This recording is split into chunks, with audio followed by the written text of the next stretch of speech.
अस्सलाम वालेकुम। आज हम लोगों ने जो है वो माई सीक्वल के अंदर क्या स्टार्ट करना है, हम लोगों ने स्टार्ट करना है कंस्ट्रेंट। ठीक है, तो यहाँ पर मैं आके क्या कर लेता हूँ, थोड़े बहुत चीज़ें लिख लेता हूँ। सबसे पहले हमारे पास टॉपिक है कंस्ट्रेंट। कंस्ट्रेंट पढ़ेंगे, इसके अंदर हम माई सीक्वल में कंस्ट्रेंट होता क्या है, रूल्स रेगुलेशंस, किसी भी किस्म का जो है वो फिल्टर अप्लाई करने को हम लोग क्या काम कर रहे होते हैं, कंस्ट्रेंट कह रहे होते हैं। मतलब मैं अपने डेटाबेस के अंदर जब मैं कोई भी मेरे पास रिकॉर्ड आ रहा हो, सही है, तो मैं क्या कर रहा हूँ, उसको छान के लेकर आ हूँ। ठीक है, ये कंस्ट्रेंट कहलाता है। ठीक है, तो मतलब है कोई रूल्स को फॉलो करते हुए मैं अपना कोई डाटा जो है वो सेव कर रहा हूँ टेबल के अंदर। ठीक है, तो हमारे पास मुख्तलिफ किस्म के कुछ कंस्ट्रेंट होते हैं। सबसे पहला कंस्ट्रेंट है हमारे पास प्राइमरी की, सेकंड है हमारे पास फॉरेन की, फिर तीसरा है हमारे पास यूनिक चेक की, चौथा है हमारे पास चेक, पांचवा है हमारे पास डिफॉल्ट। ठीक है, और छठा है हमारे पास नॉट नल। सही है, एक और है 7। मैं ये कंस्ट्रेंट नहीं है, लेकिन मैं उसको कंस्ट्रेंट का ही पार्ट कहता हूँ। ठीक है, और ये मैं क्या कह देता हूँ, उसको ऑटो इंक्रीमेंट। ठीक है, ऑटो इंक्रीमेंट। सही है जी। तो हमारे पास ये 7 तरीके के, मैं इसको कंस्ट्रेंट पढ़ूंगा। ये 7 तरीके के रूल्स होते हैं जो कि हमारे पास रिकॉर्ड को क्या कर रहे होते हैं, मुख्तलिफ किस्म के फिल्टर अप्लाई करवा रहे होते हैं। ठीक है जी। सबसे पहले हमारे पास प्राइमरी की क्या होती है, और ये मेरे पास किस तरीके का बिहेवियर दे रही होती है, ये सारी चीजें मैं बात करता हूँ। ठीक है, प्राइमरी की क्या होती है ये थोड़ा जान लेते हैं। ये एक तरीके का क्या है, फिल्टर है, और ये मेरे पास मेरे टेबल के अंदर किस तरीके का काम कर रहा होता है, ये सारी चीजें बताता हूँ। सबसे पहले पॉइंट नंबर वन ये है कि ये किसी भी टेबल में सिर्फ और सिर्फ किसी भी एक कॉलम पे अप्लाई किया जा सकता है। सही है, फॉर एग्जाम्पल मेरे पास एक टेबल में काफी सारे कॉलम है, तो मैं ऐसा नहीं कर सकता कि प्राइमरी की मल्टीपल कॉलम्स में अप्लाई कर दूं। तो एक टेबल में एक ही कॉलम पे अप्लाई किया जा सकता है। ये किसी एक कॉलम पे अप्लाई की जा सकती है।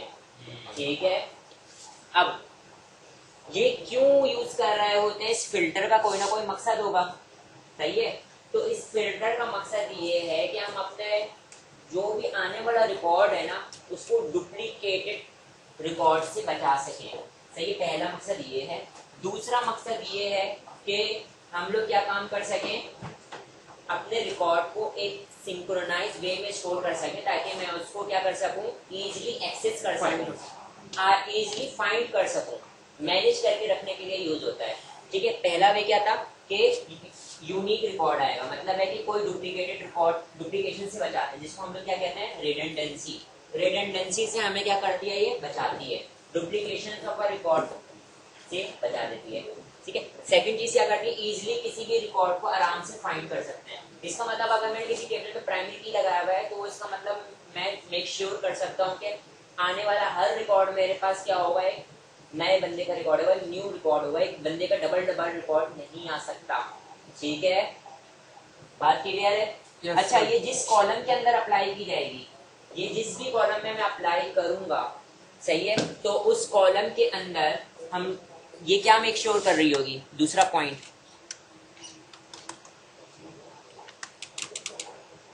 नंबर बी, कि मैं उसको खाली छोड़कर आगे नहीं बढ़ सकता। दूसरे कॉलम, फॉर एग्जांपल मैंने जिस कॉलम पे अप्लाई की है प्राइमरी की, उस कॉलम को मैं नल छोड़ दूं, बाकी सारे कॉलम को मैं फिल कर दूं और आगे बढ़ जाऊं, ऐसा नहीं हो सकता। तो ये मेरे पास क्या होगा, नॉट नल। मेरे पास क्या होगा, उस कॉलम को लाजमी भरना है आपने, उस कॉलम का डाटा खाली छोड़कर आप आगे नहीं बढ़ सकते। सही है, जिसमें आपने क्या अप्लाई किया हुआ है, प्राइमरी की अप्लाई की हुई है। ठीक है, इस तरीके से आपको मेक श्योर होता रहेगा कि हर जब भी कोई रिकॉर्ड आ रहा है तो उसके पास क्या होगा, उसके पास प्राइमरी की लाजमी होगी। सही है, तो प्राइमरी की ये होती है। अच्छा, ये अपने स्पेसिफिक डोमेन के अंदर यूनिक होती है। स्पेसिफिक डोमेन से मुराद क्या है, अगर मैं CNIC की बात करूं तो हर बंदे का यूनिक होगा। ये क्या हो गई, इसका मतलब CNIC नंबर पे क्या लगा होगा, प्राइमरी की लगी हुई होगी, लेकिन वो स्पेसिफिक डोमेन के अंदर ही उसका एक्सेस है। अगर मैं स्पेसिफिक डोमेन की बात करूँ तो वो पाकिस्तान है, ठीक है। तो अब इसका मतलब पाकिस्तान में पाए जाने वाले जितने भी लोग हैं जिनका भी मैं CNIC बनेगा, उन सब का CNIC नंबर क्या होगा, CNIC तभी बनेगा, मतलब उनकी सारी इंफॉर्मेशन तभी हमारे पास नादरा में स्टोर होगी जब उनका CNIC नंबर जनरेट होगा। ऐसा नहीं हो सकता कि मैं CNIC नंबर को छोड़ के बाकी पूरा का पूरा शनाख्ती कार्ड बना दूं, बोलूं कि 2 महीने बाद आपका CNIC नंबर जनरेट होगा तो फिर आपको ये आपका कार्ड मिलेगा। पहले CNIC नंबर तो पहले जनरेट हो जाता है ना, जाहिर बात है क्योंकि वो प्राइमरी की है, जब भी तो पहले जनरेट हो रहा है, फिर बाकी की इंफॉर्मेशन बाद में आ जाती है, कोई मसला नहीं है, ठीक है। तो ऐसा नहीं हो सकता कि एक बंदे का रिकॉर्ड स्टोर कर लिया जाए और उसका CNIC नंबर जनरेट ना हुआ हो, ठीक है। तो इसका मतलब मेरे पास नादरा में आने वाले जितने भी बंदे का रिकॉर्ड है वो सबका सब क्या होगा, यूनिक होगा, और पूरे पाकिस्तान के अंदर मैं जो सा भी CNIC उठा लूँ सबका डिफरेंट होगा। ऐसा नहीं हो सकता कि वो कॉमन हो, ठीक है। अगर मैं बात करूँ स्टूडेंट्स की, तो मेरे पास काफी सारे स्टूडेंट्स आ रहे हैं यहाँ पर पढ़ रहे हैं। अब मैं मैंने अगर प्राइमरी की लगा दिया, किसके ऊपर, नेम के ऊपर लगा दिया, नेम के कॉलम पे लगा दिया, तो इसका मतलब एक जैसे नेम के 2 बंदे तो आ सकते हैं ना मेरे पास, सही है, एक जैसे नेम के 2 बंदे भी आ सकते हैं। तो इसका मतलब मेरे पास प्राइमरी की एक और चीज दे रही होती है, नॉट नल बिहेवियर भी दे रही होती है, और क्या दे रही होती है, यूनिकनेस भी दे रही होती है। मतलब है कि एक जैसी 2 नंबर जनरेट नहीं हो सकते। पहली चीज क्या कि इसको खाली छोड़ के हम आगे नहीं बढ़ सकते, सही है। दूसरी चीज क्या, एक जैसी 2 चीजें रिपीट नहीं हो सकती, मतलब 1 नाम के 2 कॉलम नहीं हो सकते, 1 2 हो सकता है, 3 हो सकता है, सेम नाम के कॉलम नहीं हो सकते, ठीक है। तो इसका मतलब हमारे पास क्या होगा, जब भी कोई नया स्टूडेंट आ रहा होगा तो उसका मैंने क्या काम करना है, अगर मैं नेम वाले कॉलम के ऊपर क्या लगा देता हूँ, प्राइमरी की लगा देता हूँ, तो अप्लाई नहीं की जा सकती। क्यों, क्योंकि हमारे पास 2 बंदों के नेम सेम हो सकता है। अगर मैं आप बोलता हूँ किसके ऊपर लगा दूं, फोन नंबर पे लगा दूं, तो फोन नंबर पे भी नहीं लगा सकता। उसकी वजह ये कि हो सकता है एक ही पेरेंट्स के 2 चिल्ड्रंस पढ़ रहे हो, सही है, और उनके पास सेल फोन नहीं है, तो पेरेंट्स का सेल फोन पास किया जाएगा, तो दोनों चिल्ड्रंस के आगे मैंने सेल फोन नंबर एक ही पेरेंट का लिखा होगा, तो वो तो डुप्लीकेटेड आ गया, सही। तो इसका मतलब सेल फोन पे भी मैं नहीं लगा सकता, एज पे भी मैं नहीं लगा सकता, बहुत से बच्चों की एक जैसी एज हो सकती है, ठीक है। तो हम लोग क्या करते हैं, स्पेसिफिक डोमेन के अंदर हम एक ऐसी एक आईडी जनरेट कर देते हैं कि वो मेरी डोमेन के अंदर हर नए आने वाले स्टूडेंट को एक नई आईडी मिलती रहेगी, सही है। तो क्या होगा, वो स्कूल की हुदूद या हमारे पास क्या होगा, उस सेंटर की हुदूद तक के वो आईडी क्या होगी, यूनिक होगी, सही है। उस आईडी जैसा कोई और नहीं होगा, सही। तो उसको हम लोग क्या कह देते हैं, प्राइमरी की कहते हैं, ठीक है।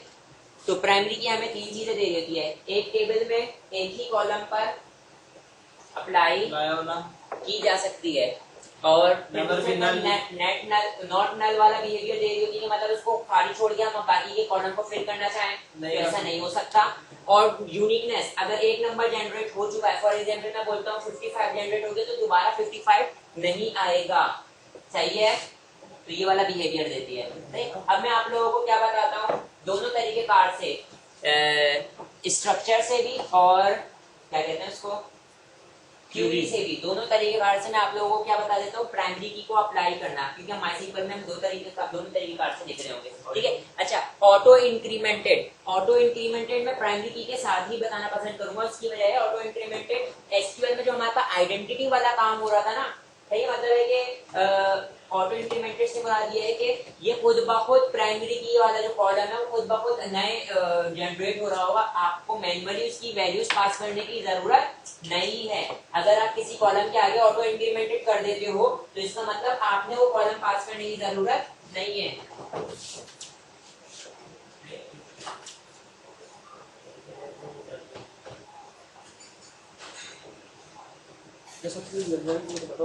सही है बेटा, ठीक है। तो ऑटो इंक्रीमेंटेड मैंने यहाँ पे क्या बता दिया, प्राइमरी की खुद ब खुद जनरेट हो रही होगी, प्राइमरी की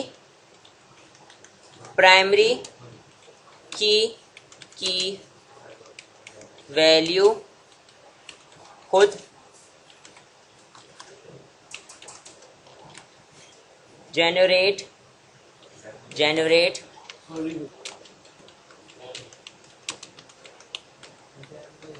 ठीक है, यहां तक ये क्लियर है। अब मैं आता हूं कहां पर, सी ड्राइव में। सी ड्राइव में आने के बाद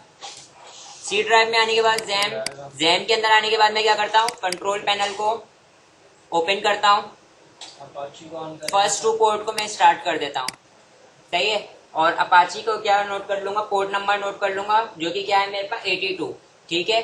और यहाँ से मैंने एडमिन पे क्लिक किया और मैं यहाँ पे इसके डैशबोर्ड पे चला गया और यहाँ पे PHP माई एडमिन पे क्लिक करूंगा तो मैं किस पे चला जाऊंगा, डेटाबेस MySQL के ऊपर चला जाऊंगा। MySQL में जाने के बाद मैंने क्या काम करना है, एक डेटाबेस बनाना है और एक टेबल बनाने के बाद, टेबल बनाते वक्त ठीक है, मैंने देखो प्राइमरी की क्या है, टेबल बनाते वक्त मैं उसको पास कर रहा हूँ ना, ठीक है। तो मैं यहाँ पर क्या करता हूँ, एक नया डेटाबेस बना लेते हैं। मैं यहाँ पे डेटाबेसेस पर आता हूँ और क्यूरी की मदद से बना लेता हूँ या मैं स्ट्रक्चर की मदद से बना लेता हूँ, कोई मसला नहीं है।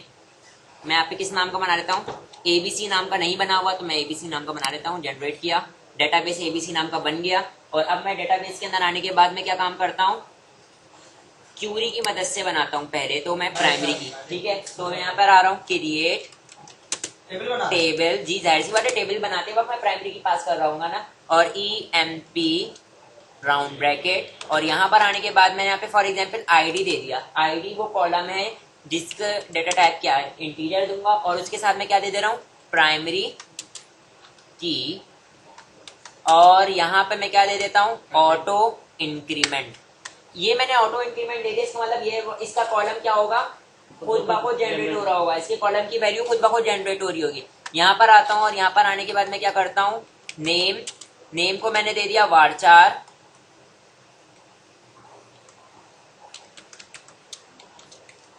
50 और जो भी देना चाहे वो दे सकते हैं, ठीक है। और मैं यहाँ से क्या कर देता हूँ, रिटेन क्यूरी बॉक्स में मैं टिक करता हूँ, वो कर देता हूँ। तो मेरे पास क्या हो गया, कोडिंग को देखने देते हैं।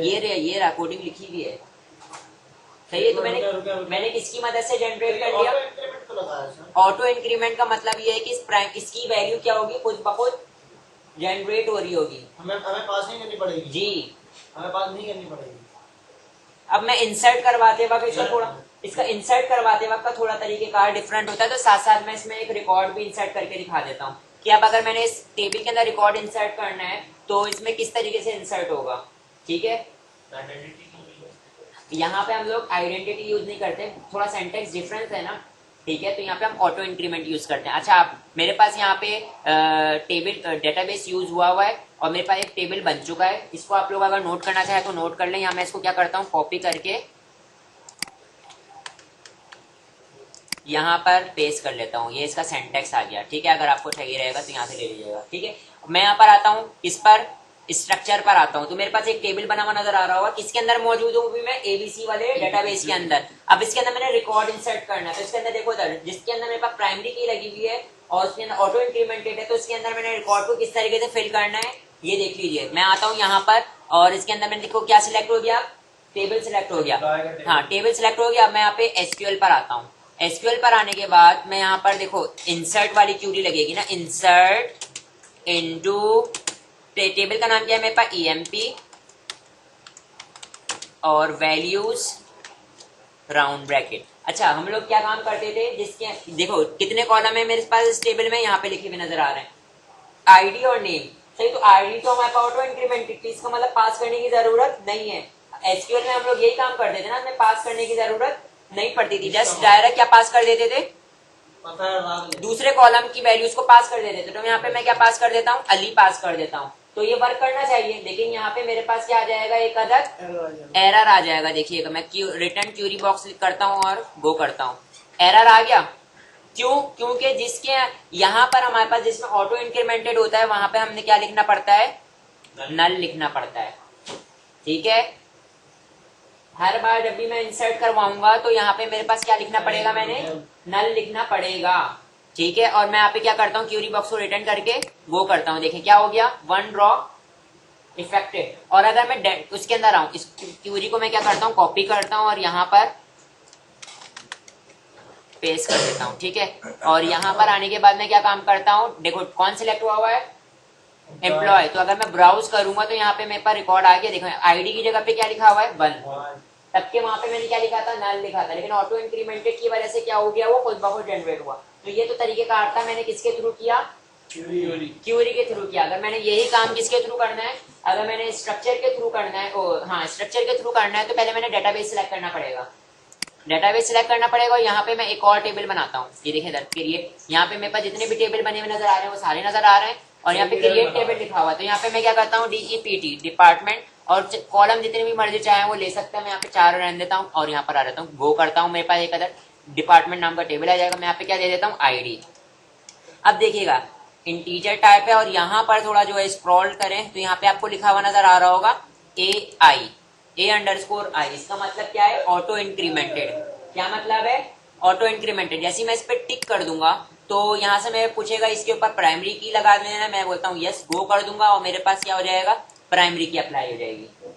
ठीक है, क्या अप्लाई हो जाएगी, इस कॉलम पे प्राइमरी की अप्लाई हो गई है। यहाँ पर मैं आता हूँ, यहाँ पर आने के बाद मैं क्या लिखता हूँ, नेम लिखता हूँ, और उसको मैं क्या कर देता हूँ, var4, और यहाँ पे इसको साइज दे दिया कितना, 40। इसी तरीके से यहाँ पे मैंने क्या दे दिया, एज दे दिया, उसको इंटीजर रहने दिया। अब देखें ना, दूसरी चीज मैं प्रूफ कर देता हूँ, अगर मैं इसके ऊपर क्या लगाना चाहूँ, प्राइमरी की लगाना चाहूँ, तो क्या होगा, प्राइमरी की अप्लाई हो गई होगी क्या, सही है। मैं यहाँ पे जैसे क्रिएट करूंगा, देखें इधर, सेव करता हूँ, एरर आ गया, क्या कह रहा है, सिर्फ और सिर्फ एक ही प्राइमरी की एक टेबल में अप्लाई की जा सकती है। मैंने दो पे लगा दी थी ना, एज पे भी लगा दिया था, और देखो एज पे भी मैंने क्या लगाया था, एज, ये रहा एज का कॉलम, और मैंने यहाँ पे क्या लगा दिया था, ऑटो इंक्रीमेंटेड। और इसी तरीके से मैंने आईडी में भी लगाया था। तो इसका मतलब एक ही कॉलम में एक ही बार अप्लाई की जा सकती है। ठीक है, ये बात क्लियर है। और यहाँ से मैं क्या कर देता हूँ, अनचेक कर देता हूँ उसको, ठीक है, और यहाँ से डैश कर दिया। यहाँ पे मैं आता हूँ और अब सेव करता हूँ। हाँ भाई, डिपार्टमेंट का टेबल बन गया, और यहाँ पे देखो क्या बनी हुई आने लगी, एक येलो रंग की बनी हुई आने लगी। सही है, इसका मतलब मेरे पास क्या है, इसमें प्राइमरी की अप्लाई हुई है। इसी तरीके से मैं यहाँ पर आता हूँ और एम्प्लॉय वाले को भी सिलेक्ट करता हूँ, और यहाँ पर जाता हूँ इसकी स्ट्रक्चर में, तो यहाँ पे भी मेरे पास क्या लगी, बनी हुई नजर आ रही होगी येलो रंग की। तो इसका मतलब क्या है, ये प्राइमरी की है। ठीक है जी, बात क्लियर है। हाँ यस सर, क्लियर है ना बात। अच्छा, मैं यहाँ पे एक और टेबल बना रहा हूँ। देखिए यहाँ पर आता हूँ डेटाबेस में, डेटाबेस में आने के बाद मैं एक मैनुअली एक टेबल बना देता हूँ। मैं टेबल का नाम रख रहा हूँ फॉर एग्जाम्पल स्टूडेंट, और मैं यहाँ पे क्या करता हूँ, बल्कि क्यूरी की मदद से बनाता हूँ ताकि आप लोगों को चीज़ समझा सकूँ। क्रिएट टेबल स्टूडेंट, और यहाँ पर आने के बाद मैं क्या लेता हूँ, आईडी, इंटीजर, प्राइमरी की, और यहाँ पर आने के बाद मैं क्या करता हूँ, उसका नेम var4। देखें अभी मैंने क्या नहीं दिया, अभी मैंने इसको ऑटो इंक्रीमेंटेड नहीं दिया, सही है। और मैं यहाँ पे क्या कर देता हूँ, इसको क्यूरी बॉक्स पे रिटर्न करके इसको गो कर देता हूँ। क्या हो गया, टेबल रिटर्न पे क्यों करते हैं, ताकि ये ऊपर वाली चीज लिखी हुई नजर आती रहे। ठीक है, अब मेरे पास ये क्या हो गया, टेबल क्रिएट हो गया, लेकिन अब मैं जब इसमें इंसर्ट करवाऊंगा, सही है, तो मैं क्या, किस तरीके से, मैंने प्राइमरी की वाली वैल्यू जो है वो खुद से पास करनी पड़ेगी, अब खुद ब खुद जनरेट नहीं होगी। तो मैं यहाँ पर आ जाता हूँ, कहाँ पर, एसक्यूएल में आता हूँ, और एसक्यूएल सॉरी स्ट्रक्चर में आने के बाद स्टूडेंट के टेबल को सिलेक्ट कर लेता हूँ। स्टूडेंट का टेबल सिलेक्ट हो गया, और यहाँ पर आता हूँ इसके एसक्यूएल में। एसक्यूएल में आने के बाद मैं यहाँ पे क्या करता हूँ, insert into student, student values क्या देनी है मैंने, राउंड ब्रैकेट, और राउंड ब्रैकेट के अंदर अब देखो इधर मैंने 1 देना पड़ेगा, जैसे क्योंकि ऑटो इंक्रीमेंटेड नहीं है। और यहाँ पे मैं क्या दे देता हूँ, ये क्या कर दिया, zen, ठीक है। और अब मैं यहाँ से क्या करता हूँ, क्यूरी बॉक्स को रिटर्न करते हुए वो कर देता हूँ। तो मेरे पास देखो इधर क्या हो गया। अब मैं यहाँ पर आता हूँ, देखें प्राइमरी की दूसरी चीज समझा दे रहा हूँ। देखें मैंने आपको क्या बताया था कि क्या कहते हैं अपना मैं बताता हूँ, एक मिनट में मैं यहाँ पर आता हूँ। यहाँ पर आने के बाद मैं क्या करता हूँ, यूनिकनेस वाली चीज बता रहा हूँ। देखिए पहले मैंने आपको पहली वाली चीज प्रूफ कर दी कि एक कॉलम में एक ही प्राइमरी की अप्लाई की जा सकती है। अब दूसरी चीज प्रूफ करने जा रहा हूँ मैं। यहाँ पे क्या करता हूँ, हुसैन, मगर प्राइमरी की मैंने क्या रहने दिया, 1। तो एक बार एक वैल्यू जनरेट हो चुकी है तो दोबारा जनरेट नहीं होगी। क्या आ गया एरर, डुप्लीकेट एंट्री 1 फॉर की प्राइमरी, डुप्लीकेटेड वैल्यू जा रही है। बात क्लियर है, सही है? Yes sir. तो यहाँ पे अगर मैं यहाँ पे क्या करता हूँ, 2 कर देता हूँ, अब ये क्या हो जाएगी, रिकॉर्ड इंसर्ट हो जाएगा। अच्छा, यहाँ पे हम एक और तरीके कार बताते हैं। मैं यहाँ पे टेबल के नाम से पहले यहाँ पे अगर मैंने पर्टिकुलर रिकॉर्ड का डाटा इंसर्ट करवाना है तो मैं इस तरीके से करवाता हूँ। यहाँ पे मैं कॉलम के नाम लिख देता हूँ। मैं यहाँ पे बोल देता हूँ नेम का जो है ना, नेम, सिर्फ नेम का रिकॉर्ड इंसर्ट हो, ठीक है।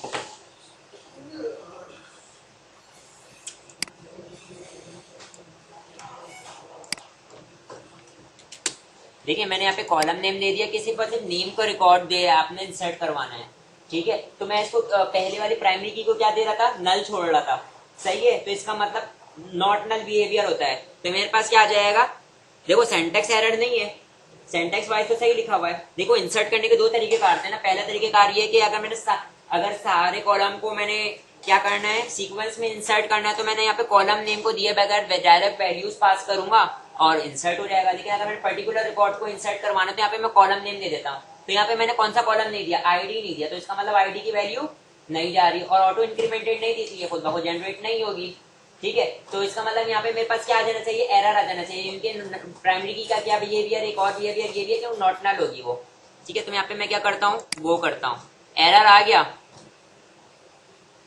सही है भाई, एरर आ गया। यहां पर आने के बाद मैं क्या करता हूं, अगर मैं बोल देता हूं आईडी दे देता हूं और आईडी के अंदर मैं क्या दे देता हूं, 4 दे देता हूं, तो अब आप देखिएगा क्या होगा, ये इंसर्ट हो जाएगा। कहां गया,